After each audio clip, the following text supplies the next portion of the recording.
we go.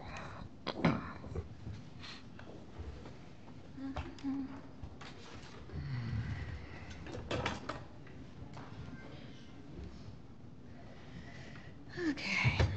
I'm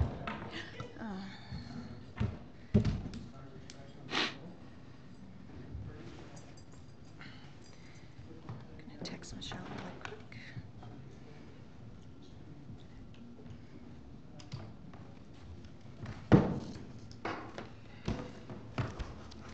She's been so busy. Okay. All right. One more minute.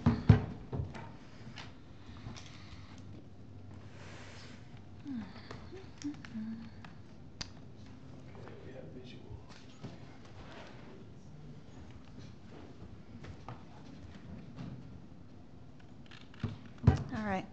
I would like to call the Redevelopment Agency Board meeting to order, and I would like to welcome our audience members and turn the time over to Lyle or Shane. Shane. I'll start. Board members, thank you. We met as a citizen committee and reviewed I think we had 8 proposals for the facade grant, and we were able to review those and talk together as a little ad hoc committee, and came away with if you've read the staff report, came away with a recommendation to do one of 2 things, to either award the entire amount to the Kaysville Theater, and I think the justification there would be that that would have a really big impact on several businesses and kind of be the most prominent thing that could be done that would maybe garner some positive attention on Main Street. The other proposal was to divide up a lot of those that had requested money would have an impact on several different businesses. So we kind of weighed both of those, and we didn't come out with a clear consensus on one proposal, or one recommendation, but wanted to throw both of those at you as something to debate. And of course, you're able to do a third option that you come up with if you'd like to. So I guess my one question then I forgot to ask Lyle was if he had any interaction with any of the applicants since they had put that in there. I think you're maybe going to reach out to somebody. Yeah, so since meeting in a scenario where, let me put up some numbers here for you on the screen. So based on the grants, there were different amounts of the businesses, and we had a great deal, I think, of interest from businesses along Main Street. I was very positive. I was very pleased with the proposals that we put together, and you know, a lot of work I think went into that, and so kudos goes out to them for their interest in it. But you can see kind of in the breakdown of the numbers under the 2 different options, I believe what Mr. Scott's referring to is in a scenario where you fund the second option, number 2, which are multiple businesses rather than the Kaysville Theater. It essentially leaves, we got $25,000 in funding from the Davis Fund, and we're part of that grant receipt. We're supposed to match that with at least $25,000 in grant monies towards this program. So I believe the amount that the report calls out is around $34,000 within that option 2, which would leave about $16,000 that could go to that user to go towards their project. I was unable to contact them directly to talk about how that would go. I do know that in their line items, the way that they've broken out, there's pretty much above and beyond the sign itself about $13,000 worth of improvements that were outside of that. And so the remaining item isn't really something that you can take just a piece of and throw a tiny bit out, unless they're willing to and are able to find the difference there. If essentially you have just a partial contribution towards that feature. Okay. Yes, Board Member DeCare. I have one quick question. So with option 2, if we disperse the funds more across a wider palette, it says total of these proposals is around $34,000. The excess could be given to Kaysville Theater, although this amount would not fund their proposal as presented. So I understood that fact, that there obviously isn't enough excess, but what's the dollar amount of excess? we have? Yeah, and so again, the total that we're committed to, 25 from the county, Right. 25 for us is at least 50, so at least $16,000 that we have to. The RDA technically could go above that, so the minimum that we were contractually stated that we would participate in this is 25. If for any reason they felt that we're appropriate to go above that, that would be your prerogative as the RDA, and we could look at the numbers there. But $16,000 essentially would be the expectation. And then they were looking at, so it would be about a third. I Yeah, the suppose. total project cost is about $63,000. That's what I wanted to know, so. Okay. All right. Councilmember Garn. Board member. Board Member Garn. So this is, points out an interesting thing about decision-making sometimes when you don't have maybe perfect facts. I think there's pros and cons to both approaches. The first approach is, because even though there's a match here, there is some government funding, and so you might want to be fair, and that would suggest you divide it up evenly. However, if government was like a business, I don't think we'd, if we were venture capitalists, I think we'd look at, okay, what can we do within reason with the funds that we have, and do we want to complete a project that is well-designed, well-defined, and get one thing done right rather than do several things kind of half-baked, I guess. So I could argue it that way too, and I kind of lean towards get the one thing done right with the money that you have. But And Board Member Page. Should remember my name this time. Today. That's good. Hi. That's a good sign. The night is young. It's going to be a good night. Councils may be different. This is really a tough decision, and the way I've kind of looked at it, there's no doubt in my mind that Kaysville Theater really is the anchor of that area, and I think a lot of the business that comes down and patronizes, comes down and whatever down there, and the business they have is because of that. And there's no doubt that it'd make an impact on the area. But there is the issue of fairness. There is the issue of we love all of our businesses. They all contribute. Mm-hmm. Right. And so this is a tough one. I think that maybe we need to be looking at a third option to benefit these people if there's a possibility of that. I'm not Yeah. sure exactly what that would be, but I think that would be a good discussion. And Is there a hybrid, something that we could do? yeah, I think what I wanted to mention, I was really impressed with the applications from many of the smaller projects. People were very thrifty and went for things that would make a big impact on our main street. And one thing for sure that I got out of this is this facade grant might be something that we want to carry on next year and the year after that. We do so little for our businesses. It would be nice to be able to have this available to our businesses. But I think that the Kaysville Theater is exactly the project that the Davis Fund was hoping would happen. I think this is exactly the project. It's a destination location. It was well researched, very methodical, and would make a huge impact right away. However, I love the smaller projects as well. Michelle, Board Member Barber? Yes, thank you. Mm-hmm. I'd already looked at most of these. Did we show the images of the sign? Do we have those? Yeah, I've got it. I've not shown it tonight, but I'd be happy to go through. I think that would be good to see. Yes, thank you. Had you already looked at those? We have not gone through them. Yeah. Right.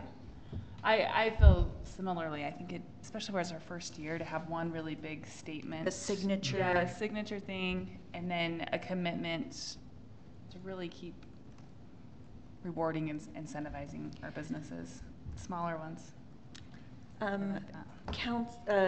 Board Member DeCare, and then Board Member So, Garn. real quick, you talked about that this is going to be something that is going to be ongoing, sustaining for years, or, well, how far out is that horizon, I guess?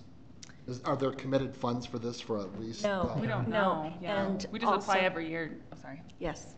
I would like to say that the Davis Fund is not saying that they're going to give us money every year. This would come from our RDA. From our Yeah. RDA? Yes. Okay. Not from another source. Okay. So while we have a larger amount of money Yes. to use, do we not go for a larger project? Correct, right. Okay. And I'm in support of that. So one follow-up question. Yes. Real quick, Councilman Garn.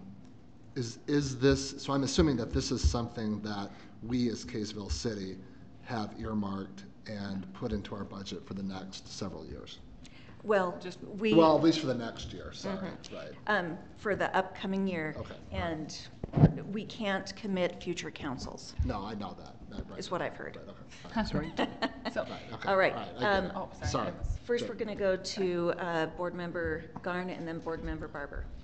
But I think at the risk of being redundant, that convinces me even a little more to go with my initial hunch Yes. that we should just do one project this time if we know that there's some commitment in the future. I won't be here, but you know, that there's a good possibility that, and it makes sense with RDA money, you know, to sort of revitalize the downtown, the heart of your community. And so with that, knowing that it makes more sense to kind of do what you can do, even though some businesses may have to wait a little longer and get the anchor business done first. Yeah. Board Member Barber. So, Shane, can we do they offer this grant every year that we could keep applying for it? I think they do, yes. Okay. They do Yes. offer it every year, Fantastic. so it's meant for all the communities in Davis County. And it's kind of like if you get in line. Well, So- we definitely shouldn't count on it for Yeah. sure. I do, Correct. however, believe that they have been actively seeking projects on occasion. Okay. So All right. we're excited about this one. Seemed like a kind of a no-brainer when we went Okay. for it. So. All right. I just like that, sending a clear message to the other businesses. We see your proposals, we see your needs, we'll get to them. They're not forgotten if they don't get this grant this year. So what do we need out of this then, like an actual motion and a? Yeah, Yeah. we would need a motion. Okay. Not to muddy the waters. However, Lyle, how much more would it cost to do both? Yeah, so I've looked at that. If you were interested in funding, so at least the recommendation I believe from the group and my perspective from looking at these, there were a couple of projects that had very little detail, probably aren't ready, frankly, to be funded and move forward. And frankly, they could be in great spots, but I think this year not ready, both on the corner on the far south end in the old Barnes building and then just across the street from us on the east side, north of 100. But the others that were recommended as part of that $34,000, again, you would have the $25,000 match. Total RDA funding would be $59,500, and you could get everybody's project other than the two funded. You have about $13,000 in matching funds. Again, as you can see here from the Kaysville Theater project towards theirs. Doing a little bit on the fly, but there's roughly $17,000 in matching funds that would go towards the addition for those other projects as an option. I don't know right off the top of my head what funds are available in the RDA. I don't know if you have an idea, Mr. There's several Scott. $100,000. Sorry, So- how much? Several $100,000. That are available. That could be an option if you're anticipating doing this a future year, if they're ready to go. The details that have been provided, they have reached out to contractors, they've got quotes. They're, as stated by the board, very good projects that are ready to go. That could be an option should you be interested in going above the 25 that you've So from committed. 25 to 59 would be our commitment. Okay. But you're saying, though, that the funds are available. Absolutely. And Yep, and it's completely at your they're discretion. They're sitting there waiting to be spent, essentially, right now. Yes, and I think you could make a very solid argument that this is really what the RDA is This is for. what it's Yeah. for. The Yeah, very absolutely. applicable Can't think of use it. of these funds. Better. Okay. And can you imagine the impact that we're going to have on our main street all at one Facelift time? right there. Yeah. The facelift, Yeah, right? look beautiful. And long overdue. I'm for- in support of something like that. Yeah. I really am. I'm in support of option 3 also. Yeah, option 3, yeah. So- So, yeah. Can we outline option 3 again? Which Could you ones that please? would include? Yeah, so what you can see here on the board, again, these are the submittals. I believe I included them all. So there were a couple here, and I'll go through everyone's submittal in details with the pictures so you can see them, but let me just go through the numbers of it. So it includes all the projects with the exception of the 7 North Main, which is the Barnes Building Corner.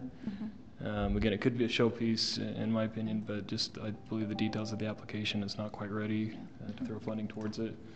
And then the other one was the Standards Office System, which again, these are both ones that didn't have a financial match necessarily.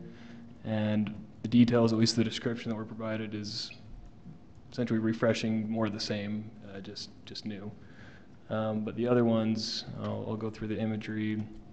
I included Canyon Gallery, so there was some stucco and paint and color changes and signage updates and improvement. Phase Laundry on the corner would do some new signage. This wood, the black portion around it is new framing, a new, like a hardy material that kind of contrasts the building, and a new awning. It would shift over above the drive.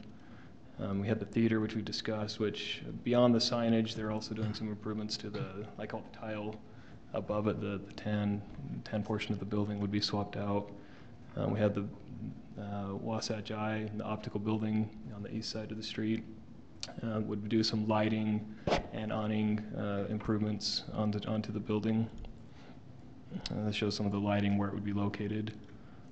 Western Art Gallery was another where they'd put in a sign that the lighting is new, the colors are new, some of the treatment. They kind of wanted to create a Main Street theme, so instead of advertising their business specifically, highlight Kaysville Main Street, and so that's the text they would hope to use on a sign. So a lot of fun projects. I think that pretty much covers them. So you get all of that. It's only a matter of money, right? So you'd have to determine that extras makes sense for you to do. Board Member DeCare. So I know that one thing that we in Kaysville like to tout is our downtown and drawing attention to it, and getting people down there, and kind of revitalizing things and making it a place for people to gather and do things. To be quite frank with you, I don't see any reason at all why we can't move forward on option 3 here, and because it's a win-win-win for everybody. So. And Board Member Garn. Sorry, I'm going to play partial devil's Okay. advocate just for a moment here. I would support as a board member, spending this money. The only reason you would not want to do it is say that you had the funds in the RDA impressed fund, you had a specific plan or purpose for something else, and by doing this, you would take away the possibility of doing that other thing, and then at that point you'd have to weigh what's more important. But Right. to Board Member DeCare's point, apparently there isn't anything like that on the horizon right now, and it would be hard to, on the merits, to come up with something that would be more important. I'm sure there will be other things come up in the future as you get business redevelopment, and I'm sure there's also a source for additional funding to even build up that RDA fund more in the future. But because we don't have that right now, we don't have a plan, then it makes sense to go ahead. Absolutely. So. All right, I'd entertain a motion at this time. I'll move that we approve our option 3, which is funding all of the proposed facade facelifts in downtown with the additional funds coming out of our RDA account. With the exception. Well, with the exception of the two aforementioned Barnes Building. Barnes corner and Building Sanders office and system, Sanders right? office systems. So, right, with those two notwithstanding, right. So, I'll second that, but just ask the motion maker a question. Sure. If you would consider maybe the funds amount, putting that in the motion as well. I believe it was 50. we're looking at it, right, so we're looking at, what were the funds amount again? So For a total of, the total RDA contribution under that option, I have at $59,500. right. And then so there's an the- additional 25 from the Davis Fund. Okay, so the additional, never do math on the fly, but we're looking at about $13,000 coming out of RDA. It's- Well, Total, no. total from the RDA Total is from the RDA is 59,500. 59,000, okay, Yeah. right, with the 25,000, okay. So is that clear as mud? Yes, Okay, thank you. You're And welcome. a second. yeah. All right. Okay, let's go to vote. Mr. Page? Aye. Aye. Aye. Aye. Okay, motion passes unanimously. Thank you. And I would entertain a motion to adjourn. So moved. Second? Second. All in favor? Aye. Okay. We have a couple more minutes before our council meeting begins. Thank you. Can do.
Still looking. Yes, yes. All right. Hey. Hey, Counsel, Hey. to me. All right. All right. All righty.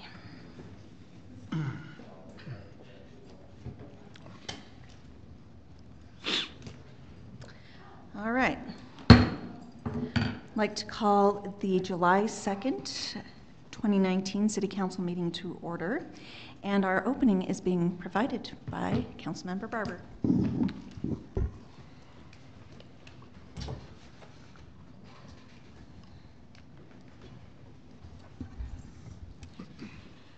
Our Heavenly Father, we thank you for the opportunity to gather tonight as representatives and residents of this city. We're thankful for the chance we have to live in such a wonderful area and to make decisions that help improve our lives that we live here and opportunities to serve each other.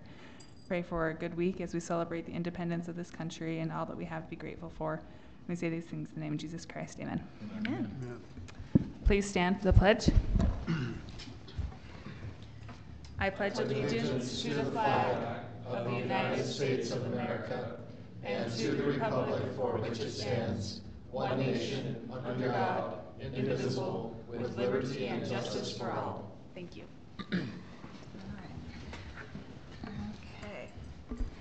Okay, do we have any declarations of conflict of interest? No. No, all right. We will go on to our consent items. I'll entertain a motion at this time. Having reviewed both consent items, everything looks in good order. I would move that we approve consent items A and B as delivered. I'll second. Okay, it's been moved by Councilmember DeCare, seconded by Councilmember Page. Any comments? Let's go to a vote. Councilmember Garn. Aye. Aye. Aye. Aye. All right, motion passes 4-0. All right, we're moving on to our action items. A, an ordinance amending multiple chapters of Title 17, Planning and Zoning, to designate where major home occupation C businesses are permitted and to establish the process by which they are to be considered. Lyle. Thank you, Mayor. Just as a way of reminder, about 2 months back, I believe it was, the council approved an ordinance to create this major home occupation C category. Essentially what that was is just a few specific home businesses. One example would be a home hair salon, where we've seen very frequently through the Planning Commission and their conditional use process, businesses coming time and again, but we haven't been putting conditions on them. So instead we've essentially created a category for them whereby with the home occupation C ordinance, they would be dealt with by a staff, but we would also still be able to provide some notice of business coming into the area to nearby residents. What the ordinance didn't do at the time was place that within the zoning districts to state where it was allowed. And so what you have before you this evening is simply stating within our A and R, so our agriculture and residential zoning districts, list this major home occupation C, which was the original intent, as a permitted use. That about sums it up. If there are questions, I'd be happy to discuss them with you. The Planning Commission did hold a public hearing for it and gave unanimous recommendation of approval. Okay, thank you. Do we have anybody signed up to speak to this item? Usually our city attorney is here to get those lists for us.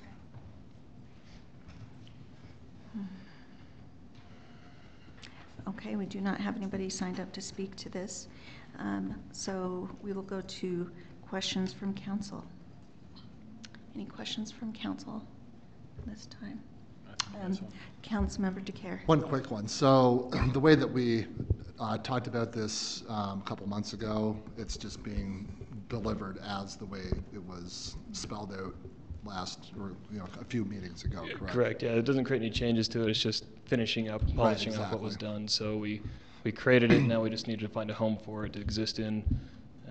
It wasn't listed as anywhere within our districts, and so we have to designate it as such. So no revisions, no edit, no nothing? Correct. Okay, all right, good. Okay. Councilmember Barber. So it's basically businesses that fall within their approved uses that basically automatically get approved as long as they fall within the conditions? Yes, so instead of a public meeting where there could be unique conditions to them, there are still parameters and conditions on them that they have to meet and follow. So we verify as staff that they meet the type of business, that they are able to follow those conditions and parameters. And then what's unique to it, a little above and beyond some of the others, is we still also mail out to, I have to look at the ordinance, but to nearby property owners, notice that they are coming in and opening a business at that residence. I was just going to add, can I make a comment? Not There's yet. only questions. I will add that later. Thank you. Question, So Councilmember. we are planning on having surrounding residents notified? Kind of picked up that that might be a maybe? So, That's yeah, in I apologize, Councilmember. Yes, there was discussion that was a little bit back and forth. The major home occupation C ordinance, as it was adopted, accounted for notice of a business coming into that residence. So I suppose maybe the difference, and part of the discussion we had, was it's not notice to come to a meeting and say whether or not you want it, but to let people know that this is what's happening next door and keep an eye out for it. So there would be mailed notice on these businesses. Is there an appeal process if there is a concern? Yes, so where it's a staff decision, the first appeal would be to the Planning Commission. So if something's approved and or denied and someone wants to appeal that, they would take that to the Planning Commission, which could later be appealed also up. Thanks, good question. All right, I'd entertain a motion at this time. I'll move that we approve ordinance amending multiple chapters of Title 17, Planning and Zoning, to designate where major home occupation C businesses are permitted and established by process to which they need to be considered. I'll second the motion with the changes that have been made to the policy. Okay, it's been moved by Councilmember DeCare, seconded by Councilmember Adams. Any comments at this time, Councilmember Barber? Can you repeat, Councilmember Adams, what was the change that you were referring to? I don't think we were planning on notifying originally in this legislation, okay. Notifying the surrounding neighbors. Okay. I thought we were, but either way, that makes sure it. No, I think there was much debate on it. Okay. You guys were against it, and I like Okay. to see that it's in there now. Thank you, Lyle. Yeah, that was actually going to be my comment too. I think it's at that fine line because sometimes people see the sign and think that almost indicates there's going to be a public hearing where you can really go in and weigh in, and it can be a more, like a leeway whether or not to approve or deny, where that's really not the case. It falls within the permanent use or it doesn't. So I think that's okay. We're still having the mailing Especially notifications. with the chance for appeal. Okay. So. Yeah. Okay. Thank you. All right, thank you. Any other comments at this time? Councilmember Gurn. I guess I'm a little bit confused, and I'm trying to go back when Stroh and I served on the Planning Commission. I can see the reason for the basic change because it was essentially an administrative decision, and as long as, they have to go to the city anyway and demonstrate that what type of business, they meet the requirements, the city can administratively either approve or disapprove. Then it goes or a recommendation in the past, then it would go to the Planning Commission. And the Planning Commission, might be, I guess, another verification saying, okay, looks like they met all the requirements, and so we approve it as a conditional use in that area. And the other time that I saw it coming before the Planning Commission, and maybe this is a question too, how it would impact this, is if a conditional use had been granted and then the business operated outside of the ordinance and a neighbor complained, then that could come back before the Planning Commission and that conditional use could be revoked. So in this case, if a business doesn't comply with ordinance, it would be an administrative matter again rather than am I reading that all correctly? That's accurate. So it's a very similar process, just a different body that's doing it. So we do still have the authority and means as staff, if people are not compliant, to shut down business and get them into compliance, work with them to follow the ordinances. So instead of both upfront going before a planning commission for that initial okay, or also in the event that it's found to be outside of it, it would all be dealt with administratively but in the event of an appeal or a conflict of decision, or not a conflict of decision, but debate on a determination made by staff, it would go up to the Planning Commission for consideration. And that probably goes to, if for some reason the major home occupation were denied, right, then it would come to the Planning Commission? Should they choose to appeal it, yes. Okay. So either approved and somebody believes it was approved inappropriately, or denied, somebody would have that opportunity to appeal it to the Planning Commission for further review. Yeah, and then the other comment I have is I don't recall being opposed to any part of the process previously, but Okay. thank you. Councilmember DeCare. So at the last meeting we read this, I quoted state code and ordinance where it very explicitly stated that if the home occupation falls within the parameters of the given zone, then it's just approved without question or anything. Because that's the way Utah state code and ordinance is constructed, and that's the way we deal with land use issues in Utah. However, though, I am completely comfortable with adding this additional layer of an appeal process and being able to bring things before staff and, you know, being able to investigate things. So, I mean, it's certainly no harm to do that at all. So it's okay to deviate from that and to make things a little more layered, I guess, if you will. So I'm completely comfortable with the way things are proposed. Well, I made the motion, so I guess I can Obviously, vote, you're so comfortable. so. That's good. Any other comments? Councilmember Page, anything? Councilmember No, Adams, no. anything? Pretty straightforward. Okay. All right, let's go to a vote. Councilmember DeCare. Aye. Aye. Aye. Aye. Aye. Motion passes unanimously. Thank you. An ordinance amending Chapter 17-32, off-street parking and loading of Title 17, Planning and Zoning to allow for wider drive approaches in residential zoning districts. Okay, and just by way of introduction to this one, so we've heard interest over from several property owners and from others of recent with the ability to make a wider curb cut on their residential property. When I presented this to the Planning Commission, kind of joked, but there's a lot of reality to it, that the 4-car garage is the new 3-car garage. We have a lot of big properties with a lot of interest in better access into their garages for their cars and RVs and so forth.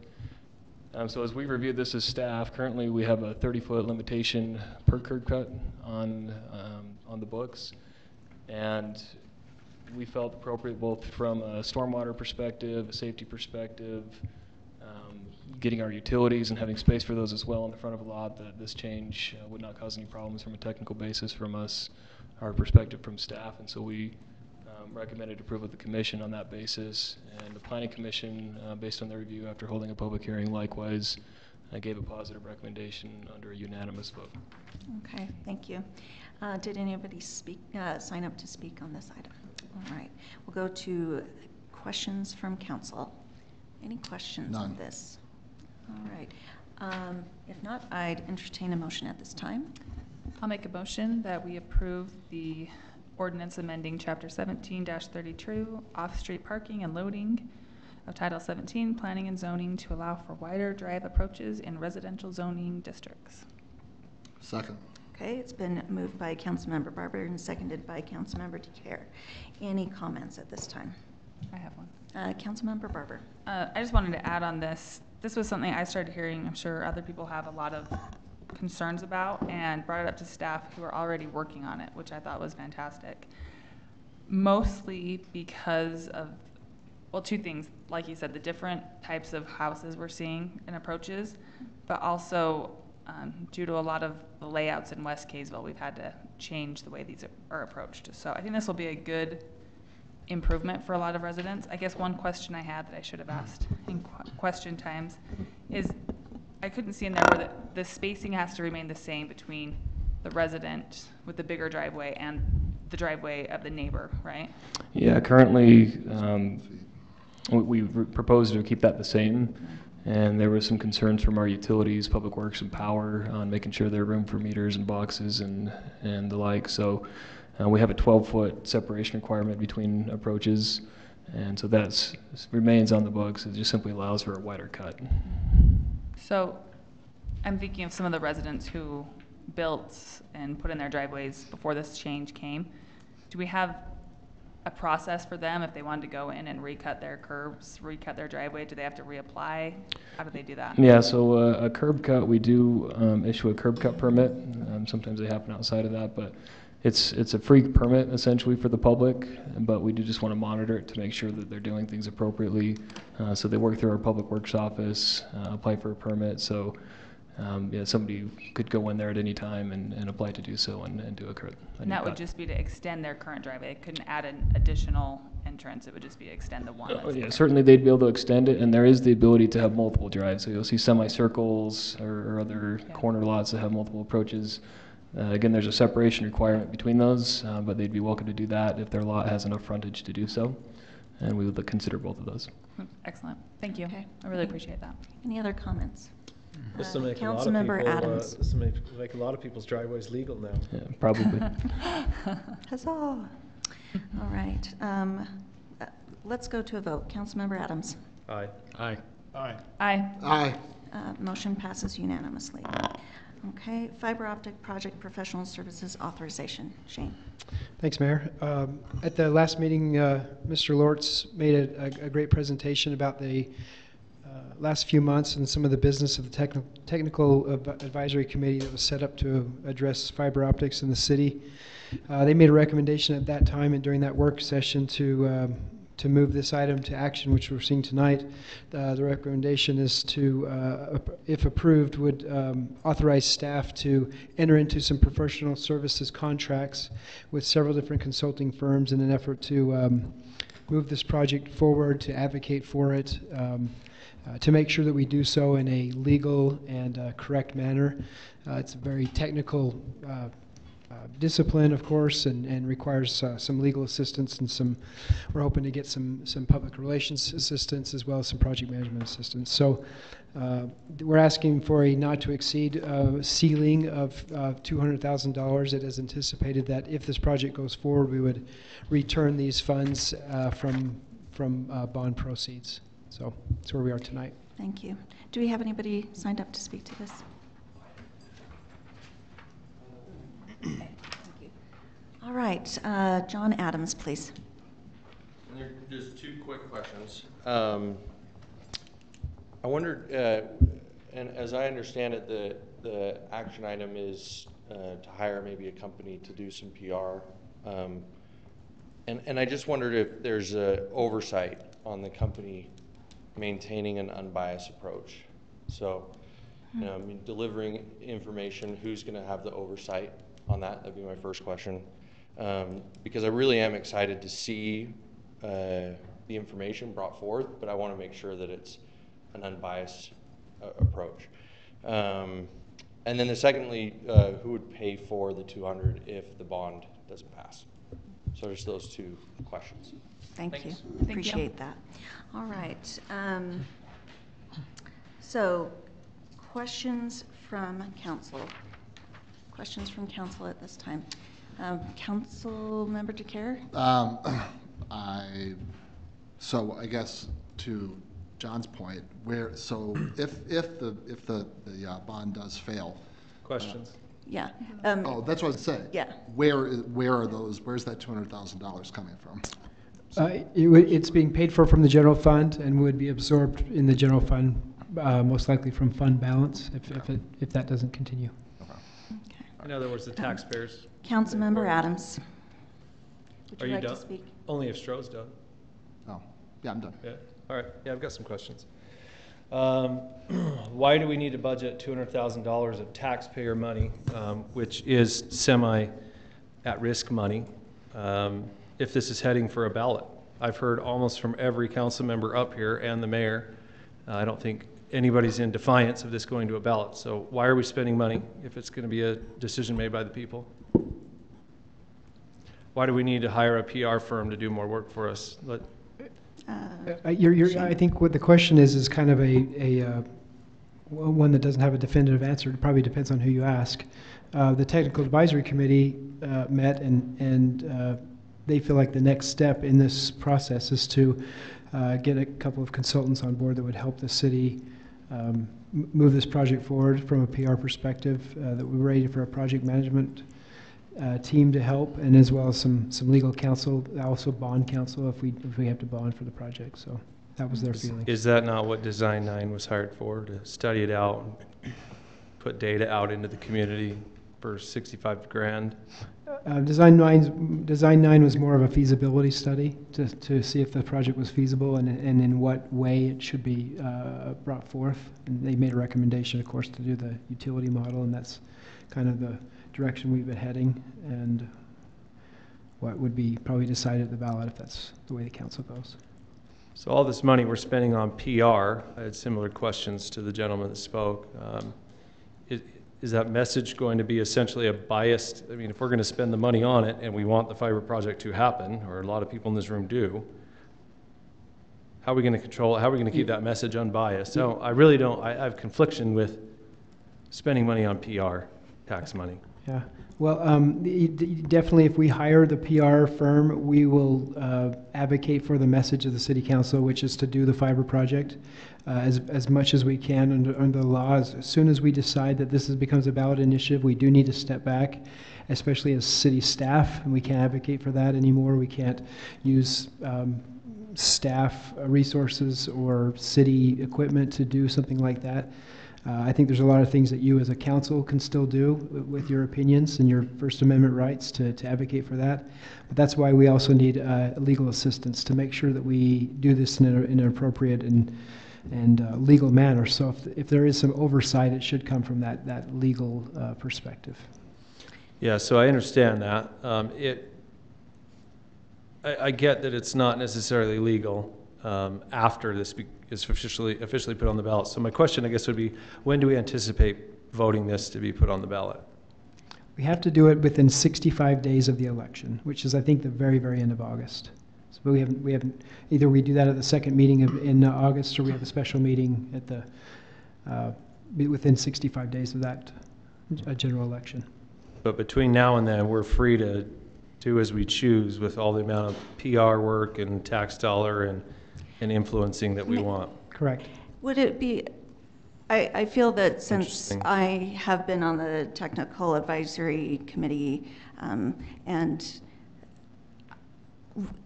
I think the question that Councilmember Adams is concerned about is, and correct me if I'm wrong, is advocating for this. And why are we having a PR firm? Okay, so that's one part of it, right? And and to the point of the other Mr. Adams. So what we want to do is really spell out very clearly to the community what we're talking about. We want our residents to clearly understand what their choice is, because we feel that to make a good decision on this, they need to have all the information. And I have not seen anybody hide any information. That we've been pretty upfront with costs and drawbacks, and so we need to be very clear that this is a significant shift from what we're currently doing. And yes, it would be really, really cool to do this, but let's make sure all the information is out.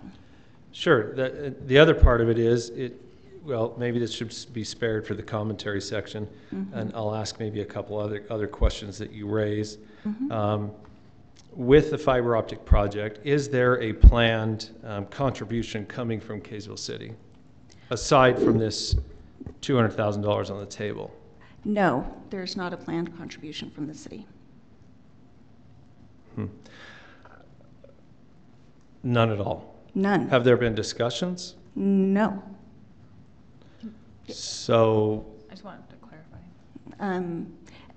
I'm willing to entertain some clarification from Councilmember Barber. Absolutely. Councilmember Barber? I was asking for clarification from you. Do you mean money that we have invested, or we've committed to invest once the bond's approved? Is that what you're asking? So let me phrase it like this. For example, with your city hall project, you're planning on putting forth $1 million of the purse. Right, no. Coupled with a bond, essentially could be considered maybe a down payment or whatnot. Correct. Is there intentions of a similar? No, absolutely Have there been not. discussions of a dollar figure around $2.6 million of a city contribution? No, absolutely not. No. Nope. Somebody please help me understand what this sentence means. We will need to give guidance to Design 9 about the $200 installation fee assumption and city contributions to the project. They are currently assuming $2.6 million contribution from Kaysville to the project. So what does that mean then? Mr. Lortz. Or either one. Yeah, Mr. Lortz. Great question. So initially, when Design 9 was putting together assumptions, one of their assumptions was that the city would contribute to the project. And then we had discussions with them to say our preference was that there was no city contribution, so they took that out of their model. And they had a $200 installation fee, which is meant to be paid by the residents once they opt to connect to the network. And so that $200 is a connection fee that the residents pay, but we took out the city contribution, and there's no proposal right now for a city contribution. But good clarification. But it was on the table or discussed at one point. Thank you. Can I- Thank you, Mr. Lortz. Can I make a Yes. comment? Or Councilmember Barber. Yeah. so We're in That- question mode.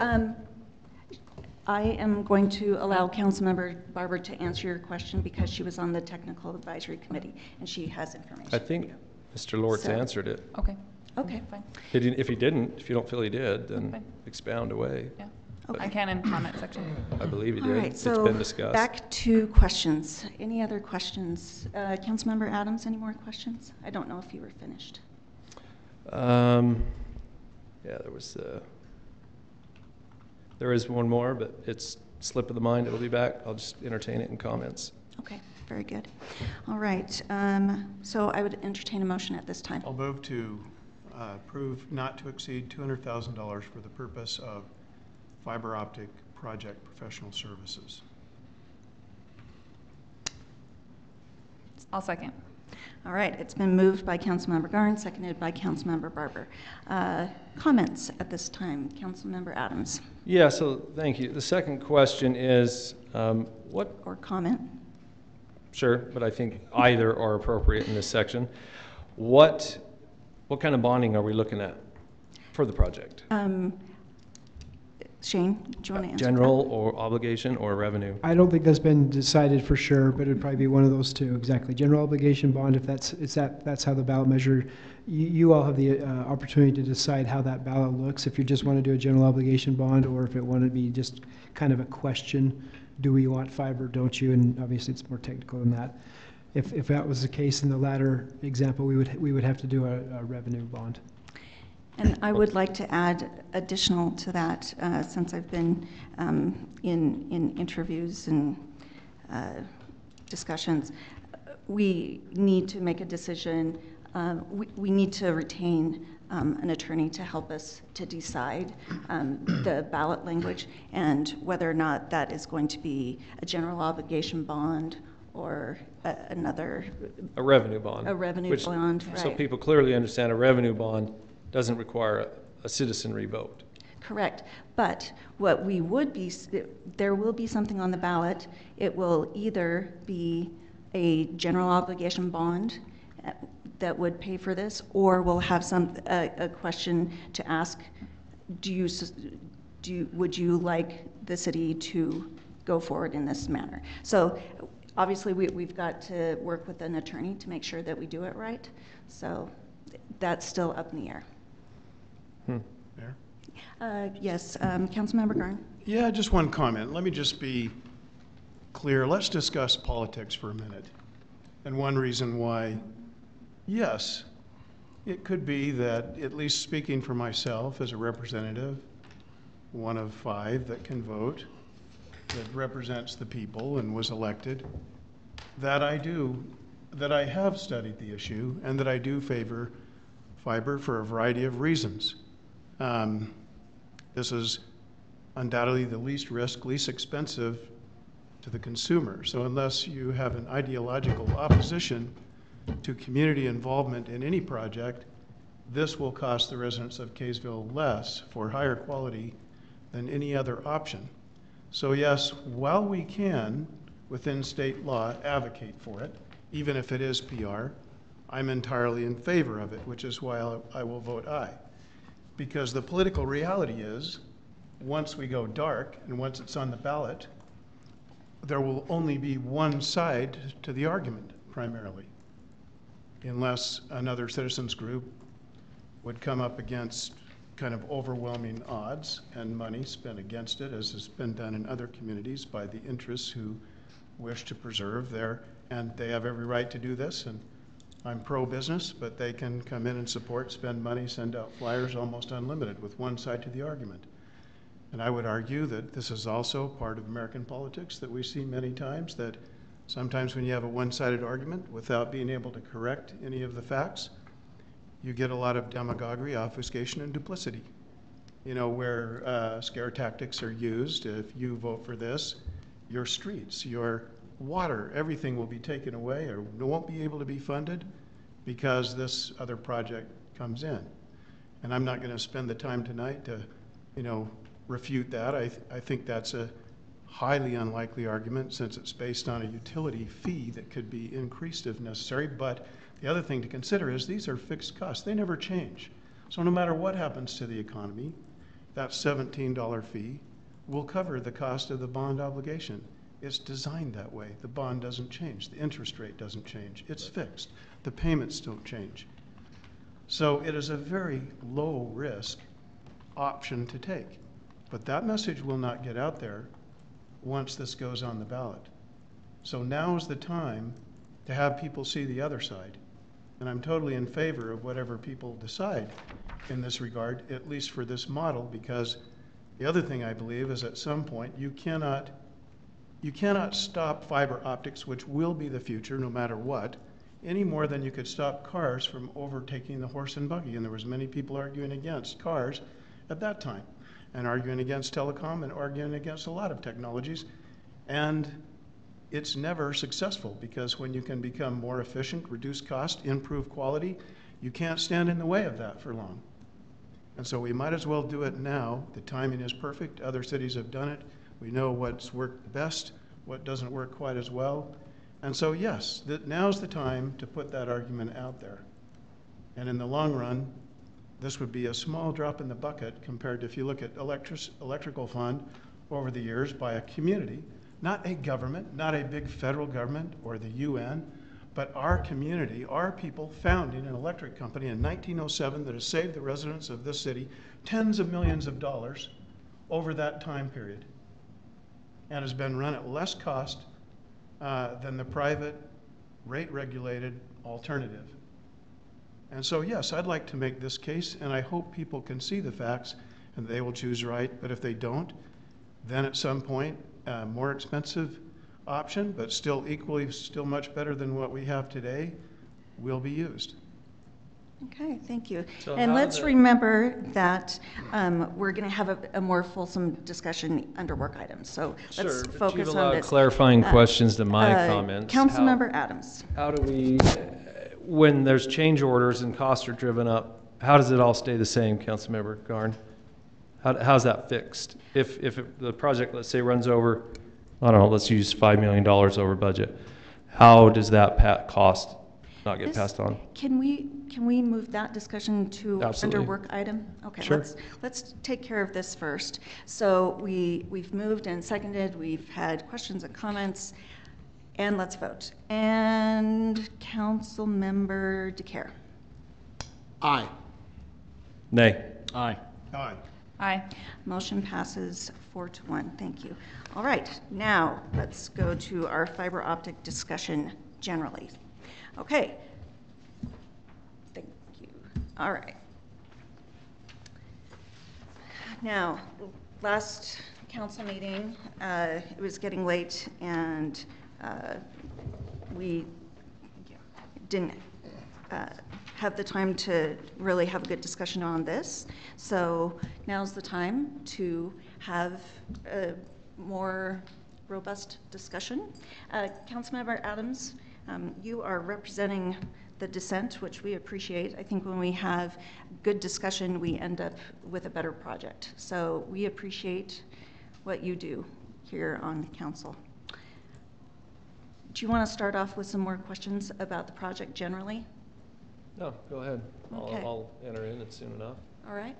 Does anybody else have any questions to discuss at this time? Councilmember Barber.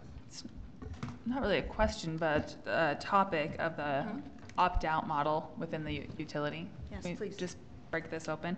So it's been a really good question and discussion that's been going on about, because moving to a utility model is a different model than we've seen, than we even approached at the beginning. There has been some excellent work and accommodations to make sure we have an option for people to opt out if they don't want to be part of this project. And so that's what we've laid out here. Do we want to read this part? Yeah. Yeah, okay. Good job. So this is what the Technical Advisory Committee is recommending. And again, thank you to Andre Lortz for putting this together, finalizing it.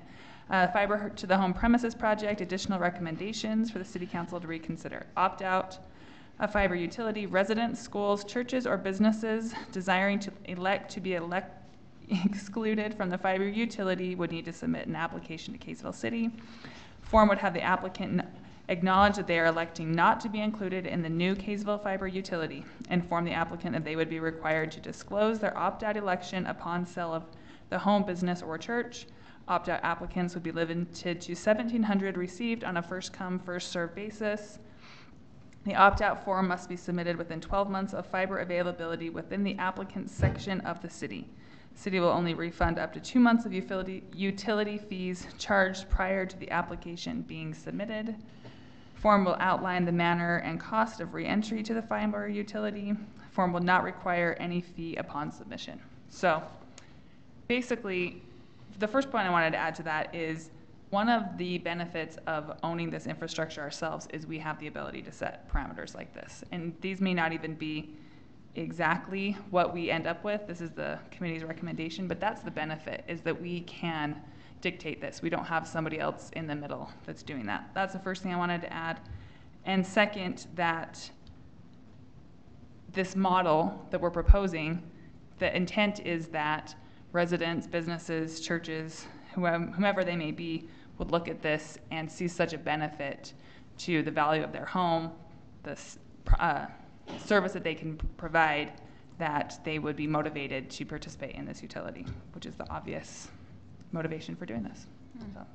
Councilmember DeCare. So to touch on the one of the aspects of the opt-out fiber utility, the model that we're using here with this, I think that it's good to have, which is the second part of this, a re-entry process where you could initially say, you know what, I don't want to have anything to do with this.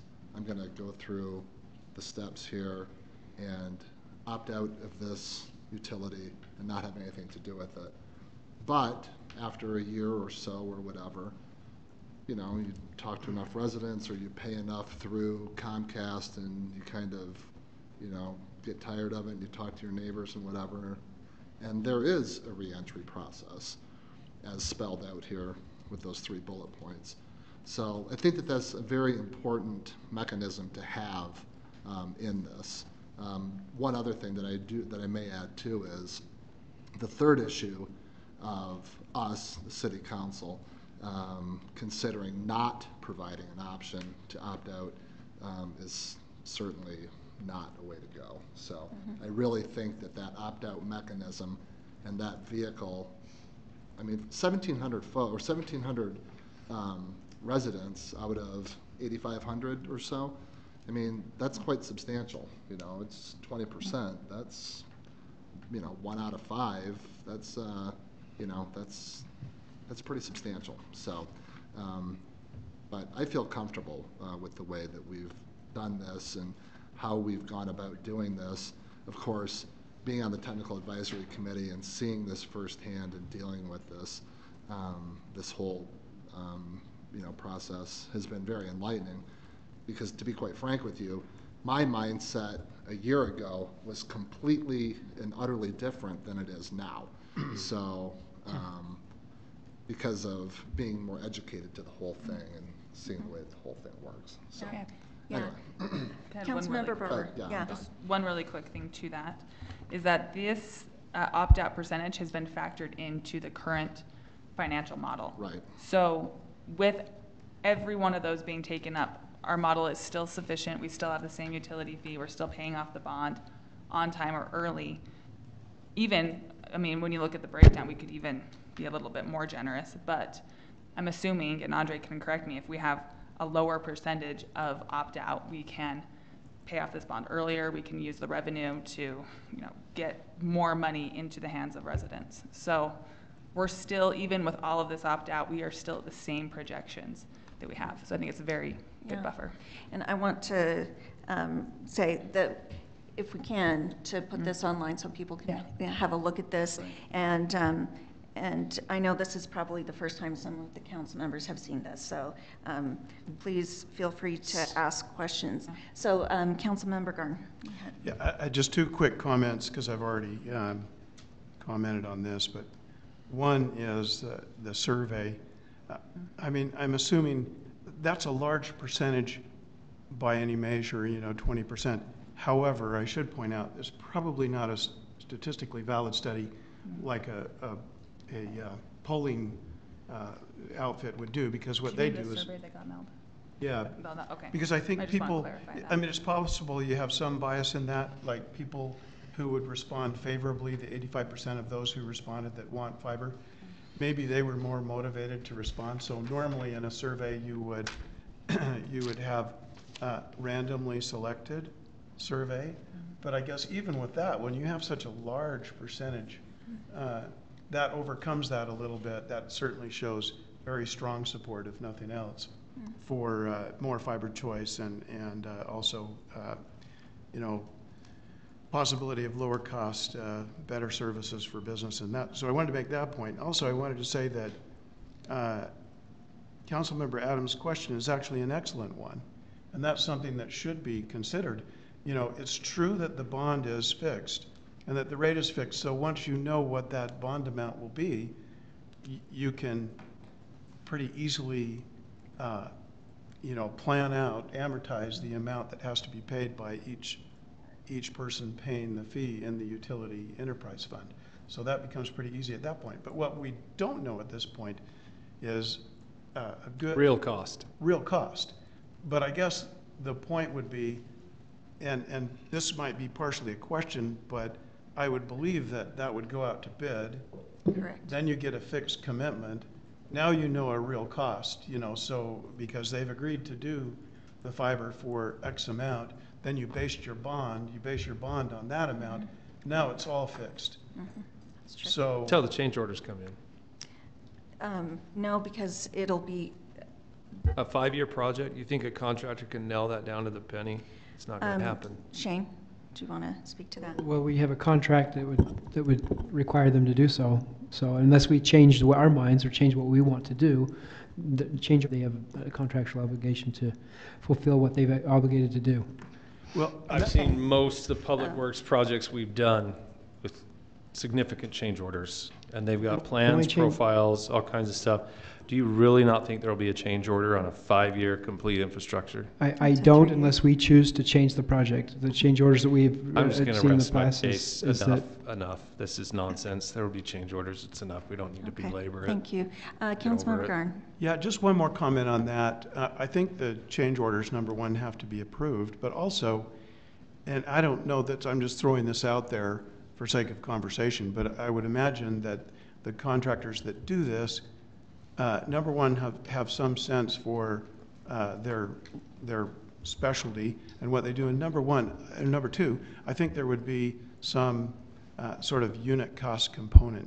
So once you, it could be somewhat help them give more accurate bids. But they are, that's part of running a private business, is that you. Unlike government, which can set rates, although even that fluctuates with the economy, but a private business has to take those risks. That's what makes our system of free enterprise so successful, but also it's risky for the business owners. So if they, commit to doing it for a certain price and it's not as profitable as what they thought, then they bear the risk. Councilmember Barber? Okay. Mhm. I was going to say, during the feasibility study and the request for proposals process, it was interesting, and maybe Ryan can speak to this more, we had all sorts of different models proposed independently on installation costs, and they were all really consistent and consistent with what we've seen in other cities. That confirms to me that is the true cost of what this is going to take. Competitors do keep an eye on one another. I'm sure. They do check each other's bid tabs. Okay. So where's back the to table under the business Hey. rates? Where's the table Hey, that's Councilmember talked Adams. about? Hey, Councilmember Adams, can I call on you, please? We do still have rules, okay? Oh, So- thank you, sweetheart. Go ahead. Wow. Jeez. That's offensive. There's conversation on the That's table. offensive. You need to let it happen. Objection, Okay. a big one. I think it's All right. point of order. On Point that. of order. All right, Yes. okay. Taken. Councilmember Adams, please. Where's the table that's talked about in the business rates? In the estimated fee, utility fee, talking about it'll be, $25 a month. It's on the website. Okay. And then in new construction, it talks about anybody who pays $3,000, on their building permit will be able to opt out of the utility fee indefinitely.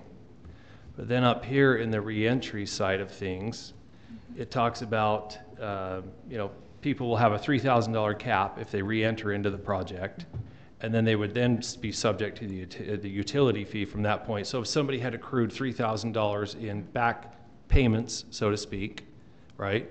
They reenter, they pay the $3,000, and then they indefinitely pay the $17 a month going forward.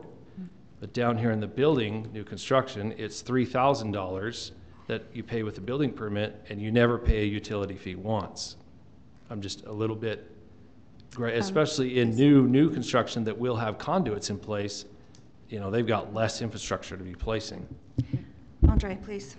Very good question. So basically the difference you're seeing is the new construction, the estimate is about $3,200 per residence for installation. We dropped it to $3,000 for new construction because it's going to be easier and less costly to lay in everything. For those that opt out, the issue you're looking at is that the fee, the $17 fee across the time of the bonds is about $6,000 in total payments. A $3,000 cap is saying the penalties for not participating early and making up those payments plus interest is what creates a larger cost. So that's why they have a $3,000 max, which is a 10-year opt-out, to then opt back in for the remaining time of the bond payments for the utility fee. So if somebody wants to pay $3,000, an existing residence, can they do that? Yes, that's been on our comparison model. If somebody wants to pay up front $3,200, you can pay it and not have a utility fee. We talked last time about the cost for businesses and things of that nature. You threw out numbers of $500 to $600 a month. Is that, it looks like businesses are just going to pay for a dedicated service $25 a month. As far as on the utility side. The ISP side, I understand, it's a different component. Yes, so to clarify for that, so what we did is went back and looked at it. So to get a business a dedicated service means that you're doing an active line. They have dedicated bandwidth. So you have to pull extra fiber cables to be able to provide that. It's different equipment, more expensive equipment, to be able to provide active service to a business. If they want to do the shared bandwidth service, like most residentials will be done in, then they can do that. They can opt to that service. We're saying if they're opting to a higher level service, there's some extra costs, and we felt that it was more important. So that can be a business, it could be a church, it could be a school, it could be a residence that says, I want active service. Then they'll pay a slightly higher utility fee for the extra equipment and installation. Yeah, and I'm not concerned with that. $8 more a month seems minuscule. I'm concerned with, is that enough? Are we charging the businesses enough? So the big cost difference in active dedicated service comes on your ISP side with the actual pipe connections through to the internet. And so that's where you're going to see the bigger difference. And we've just put some estimates out there that it can range, anywhere from, an $80 a month service to an $800 a month service, depending on what level of bandwidth you're wanting to buy. Excuse me. Forgive me for interrupting. I've never encountered this situation. I feel that the comment that was made is sexual harassment. It is not proper to call someone sweetheart. Should I play the video of you doing the same stuff a year and a half ago to me in your office? I still have it. I apologize for what I've done. Why don't you apologize for a year and a half ago? Mm-hmm. And I still have the harassing text messages from you. So, do you want to call truce? I would entertain a motion at this time to remove Councilmember Adams.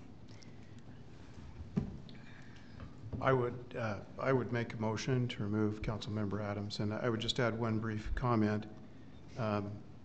That the point of order, we didn't really go through with that, but I would recommend that. But I honor and respect the mayor and the chair position here, and so the fact that you brought it back up, I think it would be an appropriate motion.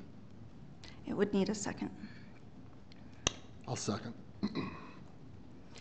It's been moved and seconded, and any comments? Okay, let's vote. Councilmember Page. Aye. Aye. Aye. Oh, whoops. Aye. Sorry. Aye. Motion, and of course, Councilmember Adams. Nay. Have a good Motion night. passes 4-1. You are excused.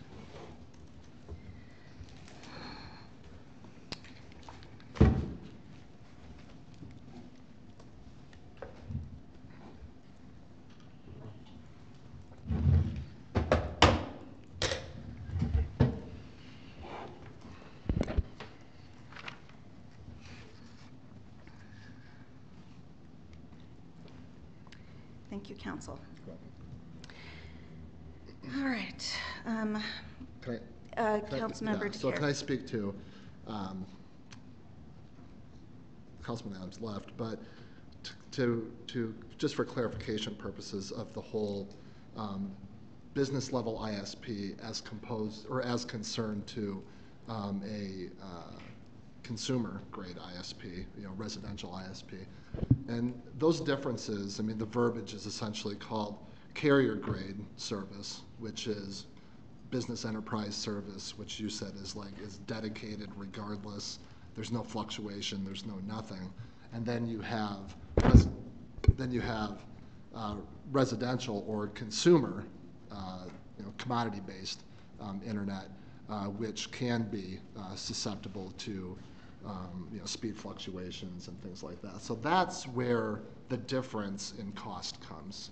And that's, I mean, like I said, I've worked in this industry long enough, but the difference is rather pronounced. And maybe to the layperson, they'd look at that and they're like, well, geez, oh my goodness, they're paying $350 for the same circuit that I'm only paying, $50 for. There's some parameters at play there that, that justify, I guess, that additional cost. So for that carrier grade connection. So that's correct. And generally, there's a service level agreement for a business level service. Right. Yes. That will say we guarantee a minimum level of service, and you usually pay a higher price for that guarantee. Correct. Right. Yeah. Councilmember Barber and then Councilmember Garn. Andre, correct me if I'm wrong, but in that original model that we had, it had the $17 in a month based on our residential take rate with the opt-out utility, or opt-out option, so about 80%. So even without these businesses putting into it, the model is already self-sustaining. Essentially, we've modeled all the businesses at residential rates. Yeah, okay. And so what I'm trying to say is we didn't want to put an overwhelming burden on businesses for participating in this, but have them contribute at somewhat of a higher rate. So would that, if our model stayed at the 80% residential business take rate, wouldn't we have a surplus? We would have some, if they selected active service or business level service, we would actually generate some additional revenue. Yeah. It's estimated to be maybe about $40,000 or $50,000 a year. Okay. Good to know, though, which can go towards paying off the bond early and Correct. returning it. So thank you. So that's just to my comment of we've been very, I think, conservative in estimating this. And I dare say of changes that will come, I think there's a high probability of them getting lower, actually. Well, and just to clarify, in the modeling, we do have a contingency assumption in there for cost changes or change orders. It's between 5 and 10% of the estimate. Yes. Thank you. That's a better way of saying it. Councilmember Garnet. Oh, sorry. And then, Sorry, Jake. No problem. I'm actually going to defer. I still have a comment, but I'm going to defer okay, to. Councilmember because DeCara, Right, please. really, this is really quick here. I just think overall, on an overarching sentiment with this whole entire project that we've done, much to Councilmember Barber's point, I think maintaining an exceptionally conservative mindset with this, and making our numbers conservative, and we can still feel exceptionally confident with the numbers that we presented, even though we have built-in wiggle room. We have, some built-in leeway here and there, but not to look at that, more so to hone on the numbers that we've decided to stick to. And like I said, just for the point of that, those numbers have been very, very, very conservative. Yeah. So, but I think it works just for the delivery of a much better product too. So anyway, sorry, Councilmember Garnet. Councilmember Garnet. Thank you, Mayor. First of all, I just want to say how impressed I am with the technical committee and the work that they've done, and the city planning, Mayor Witt, as far as involving Design 9 and the council's decision there to do this very professionally. Councilmember DeCara, Barber's involvement in this as well. So impressive, and I'm learning as I go because I wasn't involved in a lot of those meetings, and I've tried to study where I can. It makes so much sense to me. But even one thing that I learned tonight that is I think really powerful is the fact that the utility involvement of the city, which is essentially expanding out from our existing fiber ring to the home, and then having the model to do that, and then getting out of the way of the ISP to compete. Something you said about the fiber connection being essentially the same cost going to a business or going to a residence, and therefore that's why the cost is the same. That's good government right there, because we're not in the process of, we're not in business to make a profit. And so much of government is passing on the costs of essential services that, for whatever reason, are better provided or better aided by the city or the community than they would be by the private sector alone. This, it's a wonderful hybrid. But the other thing is the fairness. So it wouldn't be, I guess you could charge more to a business under the argument that, well, they have profits or they have more to pay than a residence. But no, we're charging for the cost, what it costs us to put that fiber line in.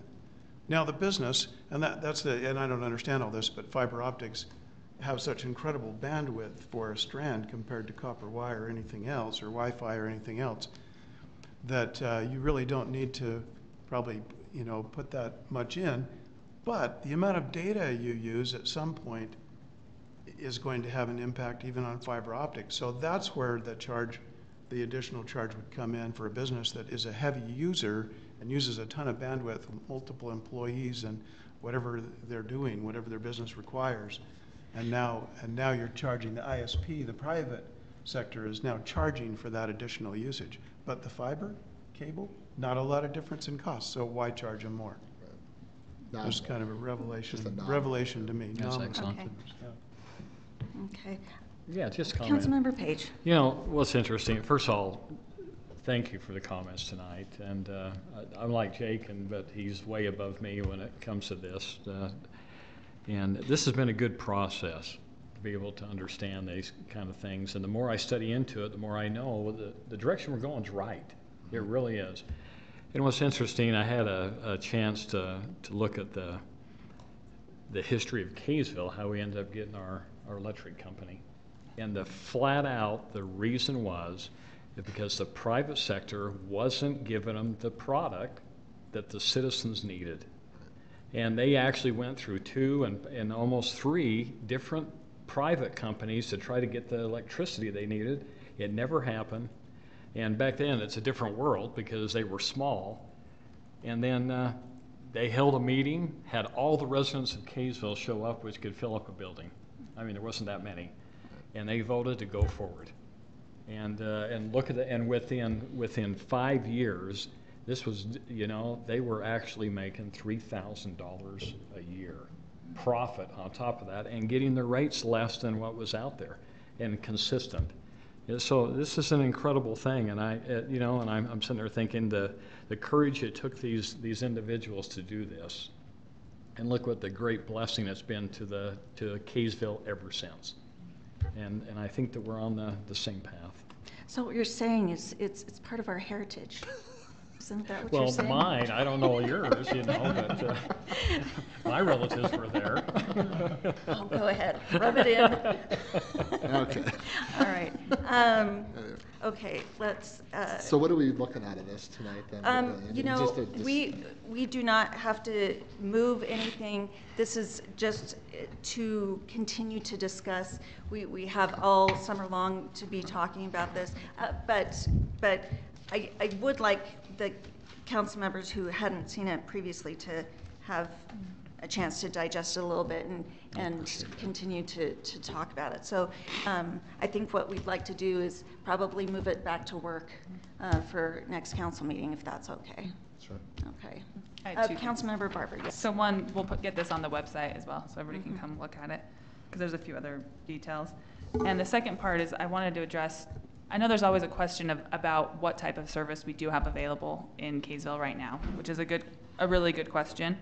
We have, for example, and maybe Ryan or Shane can speak to this more, but we do have somewhat of a franchise agreement with one of the providers, with Comcast, that basically says that they should provide services to people in an area that is already available. They shouldn't exclude just one house, for example. And there was a question about why aren't we enforcing that? And I would just say we've seen it be enforced, and it's been kind of inconsistent, and it's taken a really long time. I can think of one success and several that we're just waiting on, and I don't know, maybe Shane has more update on that. But in my opinion, even if we work to the full extent of those agreements that we have, we still won't have full coverage, and we will never have the open model that we currently are proposing. So even with that, but for those that have had questions about those agreements, that's my response, and I wanted to make sure we made that. Great point. Councilmember Gurn. Yeah, just one comment question though. So I've been in Kaysville for what, 33 years now, I guess 33, that my wife and I moved up here, been married 35. And I remember the days of dial-up, and then you'd wait forever for something to come through. But it was so cool, even waiting forever, you finally got something on your screen. And then waiting for forever and checking every year, what's available to me that's a little bit faster? Oh, that's wonderful, Digis. I put a little thing up on my roof, and now I can get 10 down and 1 up. Wow, that's just so much faster. And then finally, I kept calling, nothing. So finally last year, Comcast, yes, my savior. I can now get, and they say 150, but I can get 50, at least of the 150 down. Wow, that is so incredibly fast, but still only 2 up. So even if we enforce all those agreements, and now that I telework a little bit from home, I'm waiting. I'm uploading this file. It's going at 2. Okay, I'll come back in an hour. I'll go get some tea or something, herbal tea, but anyway.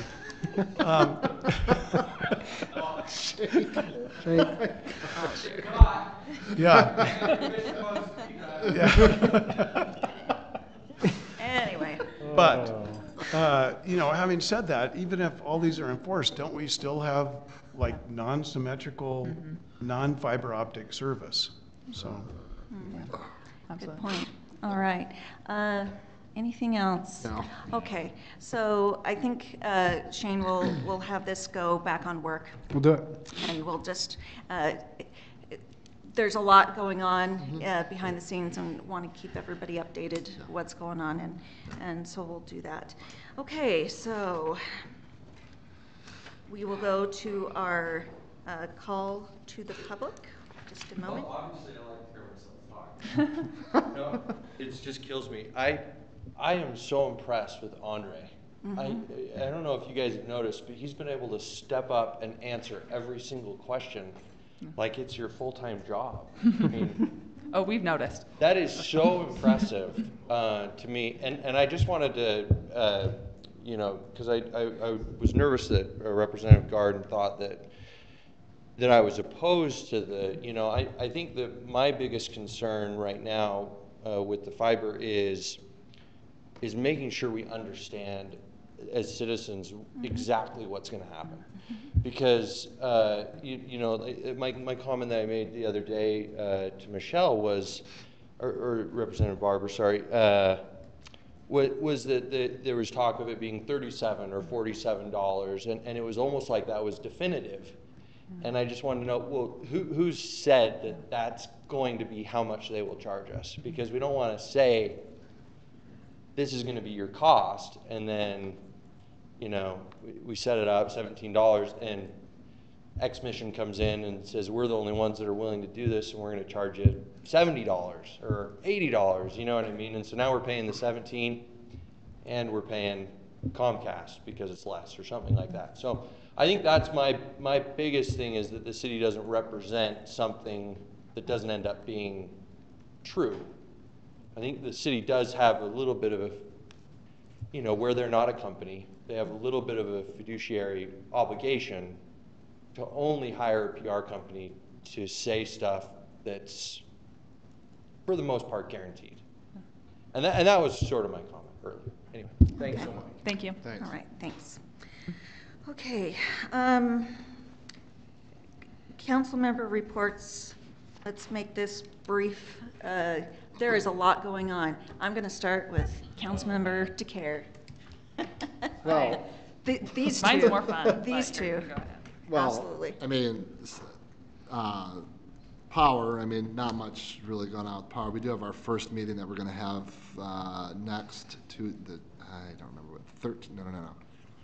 The 13th, 14th, whatever the next Tuesday is, a week from today, the 11th. No, gosh, I don't even, never do math on the fly, my gosh. Anyway, so, anyway, we're going to have our first Power Commission meeting in a while. The 8th. The 8th, thank you. Second quick. Or Ninth. 9th. The 9th. I There we can't. go. Second quick blurb is just in support, and Councilmember Barber can speak to this a little bit more, but just in support of our wonderful upcoming 4th of July activities that we have planned and stuff. There's been a lot of work by a lot of city staff and volunteers to deliver an outstanding product year after year after year. And as being someone who's been intimately involved in this for a great number of years, over a decade, it's a lot of work, but it's so rewarding to see the smile on people's faces and know that you've done a good job. So. Yeah. And Councilmember Barber. Is that 4th of July, best event in the city this week. So make Yeah. sure you come to all the events, starting with the block party, 5K breakfast, parade, fireworks at Barnes Park. It's gonna Absolutely. be fantastic. And look for us in the parade. Yes. Right. Councilmember Garn. Again, just very briefly, but patience. I see the projects starting on the roads all around the city, and saw the curb and gutter going in on Shepherd Lane. So that's very exciting to see the fruits of previous decision finally taking ground. Yes. Yep. Yeah. And thank you, residents, for that road fee. Yeah, just a quick Councilmember thing, Page. shout out to, you know, to Lyle and the staff and what's going forward with our ordinances and simplifying them and changing them and making more specific. This is great. And then just a heads up also, we have our strategic plan and you know, and we're going to update our general plan as well. So a lot going on the next month or so. A lot going on. Oh, I want to mention No, I don't. It's too soon. Yeah. Little All right. teaser. It's a Okay, don't do it, tease. yeah. Wow, that was like a cliffhanger. There, I have to work on it a little bit more. But as most people know, Councilmember DeCare has done the parade for 12 years? 11. 11 years. And when we chose him to serve on council, I was pretty sure that he would let go of the parade because it's such a big responsibility, and he would not let it go. And boy, am I grateful for that. The one thing that I'm disappointed in is that we couldn't reverse the parade direction this year. I think that would have been very, very You asked helpful. me a month before. That takes a No. little bit more. To be fair, before. it's been on the table. You put it on the table. I Oh, know, yeah. but Oh, yeah. Okay. We'll- Watch out next year. Maybe next year. Okay. Maybe next year. City manager report. I think I mentioned this in my email, but I wanted to reiterate that we've been working with UDOT on moving the Sportsman's access from Roche Lane down to the Mink Farm interchange. So when the West Davis corridor comes in, we can still have access. If you want to hunt or look at butterflies, you can still get access to that west side of the West Davis corridor. And I couldn't remember if I put that in my message, but I wanted you all to know that. And I think some residents may have reached out to you over the past couple of months. So Very good. that's all, Mayor. Thanks. Okay. I will entertain a motion to adjourn. So moved. Second. All right. All in favor? Aye. Aye. Thank you. I would-